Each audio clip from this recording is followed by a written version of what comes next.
Bus యాత్రకు వచ్చే ప్రజాదరణ చూసి బోర్వలెక్కి సీఎం జగన్పై రాళ్లదాడి చేయించారని బద్వేల్ నియోజకవర్గం అదనపు సమన్వయకర్త విశ్వనాథరెడ్డి ఆరోపించారు.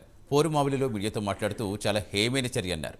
విజయవాడ పట్టణంలోకి సీఎం జగన్ గ్రాండ్ ఎంట్రీతో అశేష జనవాహిని ఆయనకు అడుగడుగున నీరాజనం పట్టారన్నారు. ఇది చూసి బోర్వలెక్కే దాడి చేయించారని, దీన్ని పూర్తిగా పిరికిపంద చర్యగా భావిస్తున్నామని తెలిపారు. ప్రజాస్వామ్య పద్ధతిలో ఆయన చేస్తున్నటువంటి బస్సు యాత్రకి ఎక్కడ చూసినా మహిళలు, ప్రజలు, కార్యకర్తలు బ్రహ్మరథం పడుతున్నారని చెప్పారు. మా ముఖ్యమంత్రి వర్యులు వైఎస్ జగన్మోహన్ రెడ్డి గారి బస్సు యాత్రలో భాగంగా విజయవాడలో జరిగిన దాడిని నేను పూర్తిగా ఖండిస్తున్నాను. ఈ దాడిని ఒక హేయమైన చర్యగా భావిస్తున్నాను. ప్రజాస్వామ్య పద్ధతిలో ఇలాంటి సంఘటనలు జరగడం చాలా బాధాకరం.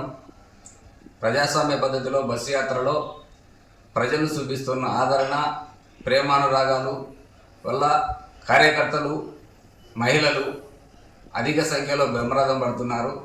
వైఎస్ జగన్మోహన్ రెడ్డి ఆదరణ పెరుగుతుందని చెప్పి అటు తెలుగుదేశం పార్టీ, అటు జనసేన పార్టీ, ఇటు బీజేపీ పార్టీ కార్యకర్తలను ప్రోత్సహించి ఇలాంటివి చేయించడం చాలా బాధాకరం. ఆయన దేవుడి దయ వల్ల ఆయన చేస్తున్నటువంటి ప్రజా సంక్షేమ పథకాలు అయితేనేమి, ఆయన సేవ అయితేనేమి ఆయనను కాపాడడం జరిగింది. అవే శ్రీరామ రక్షగా